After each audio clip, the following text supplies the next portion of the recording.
Life after divorce can feel less like starting over and more like waking up inside a life you no longer recognize. And when you're trying to rebuild yourself after divorce, the hardest part may not be losing the relationship. It may be realizing how much of your identity, your routine, and your imagined future disappeared with it. One morning, you notice there is only one coffee cup on the counter. One side of the closet is empty. Your phone is quieter. The weekend ahead has no familiar shape, and suddenly, a question you never expected to ask at this stage of your life appears. Who am I now? Starting over after divorce is not simply about adjusting to being single. For many adults, divorce recovery involves grieving several things at once: the person, the partnership, the routines you shared, the version of yourself that existed inside that marriage, and the future you thought you were building. That can leave even capable, independent people feeling strangely disoriented. If you're navigating healing after divorce, rebuilding your identity, or simply trying to understand what your next chapter could look like, subscribe to A Friend to Heal With. This is a place for the conversations people often carry privately. And tell us in the comments what city, state, or country you're watching from. Sometimes discovering that someone hundreds or thousands of miles away understands this season of life can make it feel a little less lonely. There is a particular kind of silence that can arrive after divorce. Not always dramatic silence. Sometimes it is ordinary. It is walking into the grocery store and automatically reaching for something your former spouse liked before remembering you no longer need to buy it. It is getting good news and realizing the person you used to tell first is no longer the person you call. It is attending a family event and feeling uncertain about where you belong in conversations that once felt natural. Imagine a 49-year-old man named Daniel. For more than 20 years, his life had a familiar structure. He worked, came home, handled responsibilities, planned vacations with his wife, attended school events when his children were younger, and spent weekends doing the ordinary maintenance of married life. Then, the marriage ended. Several months later, Daniel was functioning well enough from the outside. He went to work. He paid his bills. He answered messages.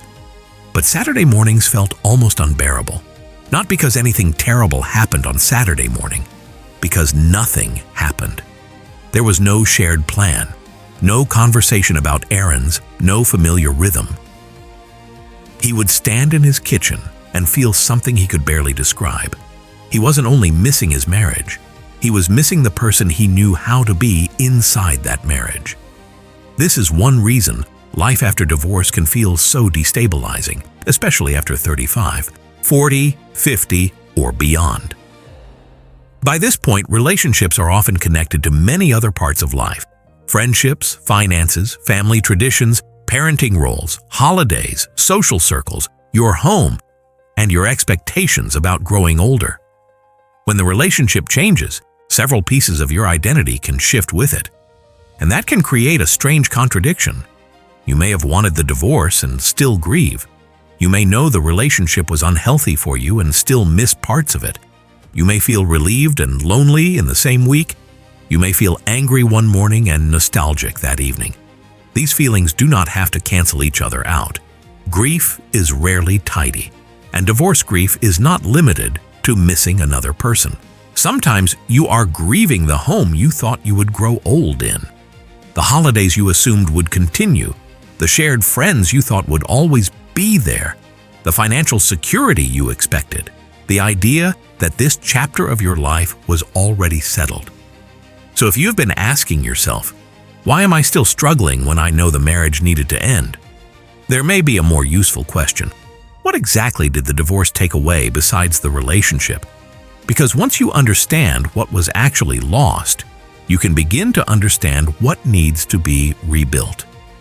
And that brings us to something deeper. Why losing a relationship can temporarily make you feel as though you have lost yourself. Long relationships quietly create shared identities. You stop making every decision as an individual and begin making thousands of small decisions as part of a unit. Where should we live? What should we do this weekend? Who handles this bill? Whose family are we visiting for Thanksgiving? What are we saving for? What kind of life are we building? Over time, the word "we" becomes woven into everyday thinking. That is not necessarily unhealthy. Partnership naturally requires coordination, but after divorce, the disappearance of that "we" can leave an enormous blank space. Suddenly, questions that once had automatic answers return to you. What do I want to do on Saturday? Where do I want to live? Who do I want to spend time with? What matters to me now? And surprisingly, freedom can feel frightening when you have not practiced answering those questions for years. Some people mistake that uncertainty for failure. They think, I should know who I am. But identity is not something you discover once and keep unchanged for the rest of your life. It evolves through relationships, responsibilities, losses, choices, aging, and experience. Divorce can force an identity transition before you feel ready for one. You are leaving one version of yourself without yet knowing the next. Think about how uncomfortable that space can be. The old life is gone. The new life has not taken shape, and the mind dislikes uncertainty. So it often tries to solve the discomfort quickly. Maybe you become obsessed with understanding exactly why the marriage failed. Maybe you replay conversations from 3 years ago. Maybe you repeatedly check what your former spouse is doing. Maybe you rush into dating because being alone feels like proof that something has gone wrong. Maybe you fill every evening with work because an empty house brings up emotions you would rather not meet. These reactions can serve a protective purpose. Your mind may be trying to restore predictability. If you can understand every mistake, perhaps you can prevent this pain from happening again. If someone new chooses you, perhaps you can prove you are still desirable.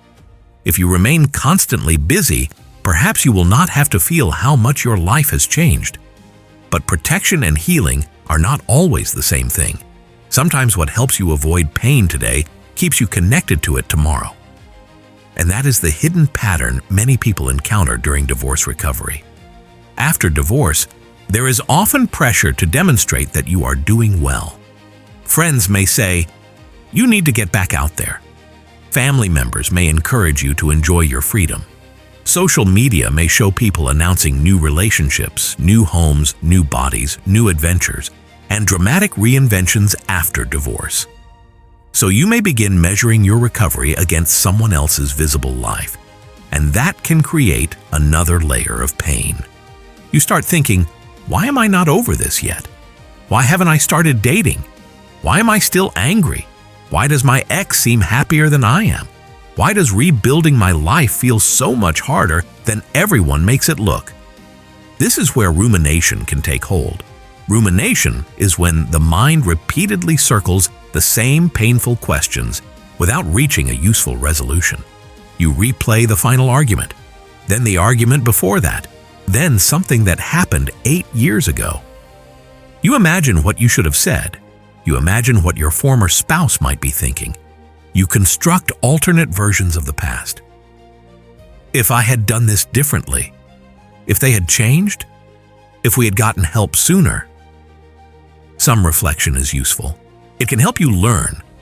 But when reflection becomes endless mental reconstruction, it may stop helping you understand the past and start preventing you from participating in the present. There is another pattern that can keep people stuck: using the former spouse as the measurement of recovery. If they start dating first, you feel behind. If they seem happy, you feel replaced. If they struggle, part of you feels relieved. If they succeed, you question your own progress. Without realizing it, your emotional life remains organized around them. The marriage may have ended, but they are still determining how you evaluate your own life. And rebuilding yourself after divorce eventually requires a different question, not, "How am I doing compared with them?" but, "What kind of life feels honest for me now?"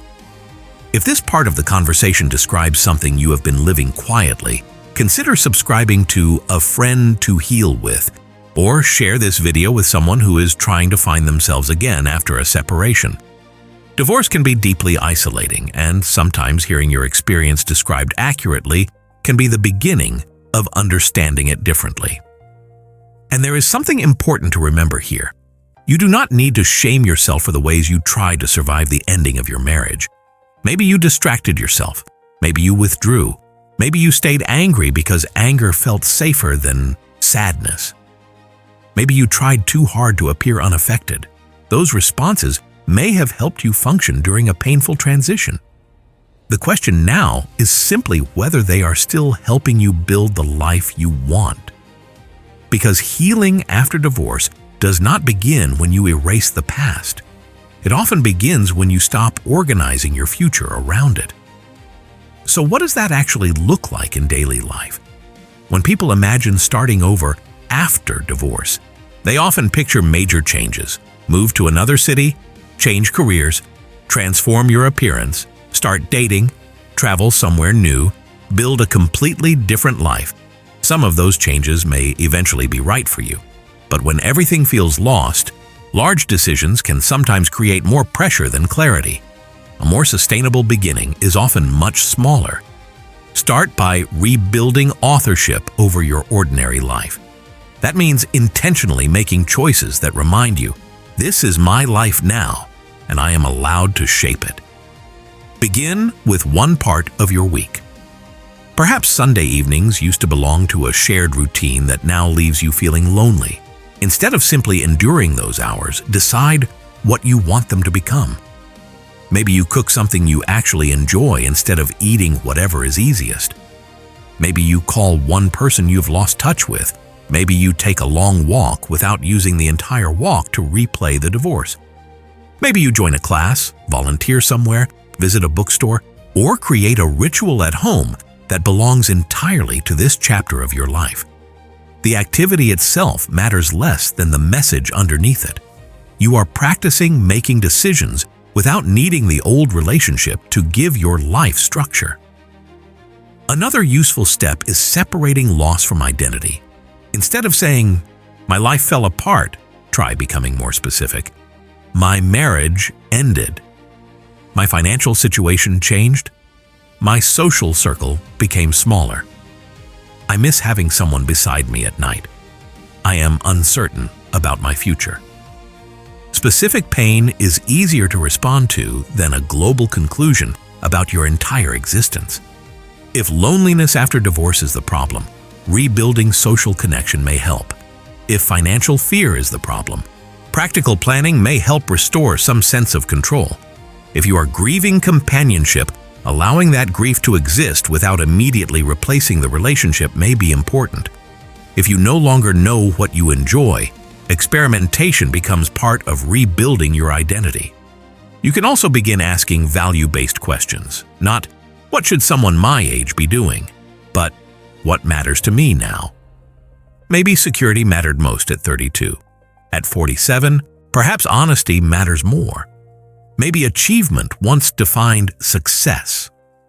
Now you may value peace, meaningful friendships, creativity, health, family, contribution, or independence differently. Divorce can expose the painful difference between the life you expected and the life you actually have. But it can also create an opportunity to examine whether the expectations guiding you still belong to you. And if you find yourself unable to function for an extended period, overwhelmed by emotional distress, or unable to navigate the transition on your own, talking with a qualified mental health professional can provide individualized support. Rebuilding does not have to be a private test of endurance. But there is one final part of starting over that people often overlook. You are not simply building a new schedule. You are building a new relationship with yourself. One of the quietest losses after divorce can be trust. Not only trust in another person, trust in yourself. You may wonder how you missed certain signs, why you stayed so long, why you left, whether you made the right decision, whether you can choose a healthy relationship in the future, whether you even know what you want anymore. Self-trust rarely returns through one dramatic realization. It is rebuilt through small promises you make to yourself and keep. You decide that you're going to call a friend instead of spending another evening looking at your former spouse's social media. And you do it. You decide that you will stop having the same argument with your ex through text messages at midnight. And little by little, you create that boundary. You decide to spend one afternoon doing something you used to enjoy before your marriage. You show up. You decide that you are not ready to date simply because other people think you should. You respect that decision. Or perhaps you realize you are ready to meet people again, not because you need someone to rescue you from loneliness, but because curiosity and connection are beginning to feel possible. This is how identity begins returning. Not as the old identity, as something new. There may be parts of your former life you want to keep. There may be things you now recognize you never want again. There may also be parts of yourself that became quiet during the marriage and are only now beginning to speak. A friendship you neglected, an interest you abandoned, a boundary you never learned to express, dream you assumed was unrealistic, a quieter way of living that suddenly feels more appealing than proving anything to anyone.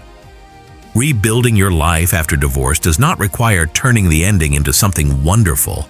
Some endings remain painful. Some losses never become things you are grateful happened. But you can eventually create meaning from what you understand about yourself afterward. Before we close, tell us something in the comments. What is one part of your life you want to rebuild now? It can be one word: confidence, friendship, peace, purpose, family, trust. You never know when your answer may help another person reading the comments realize that they are not the only one starting again. And if you want more conversations about divorce recovery, loneliness, identity, grief, and rebuilding your life in adulthood, subscribe to A Friend to Heal With. You are welcome here while you figure out what comes next.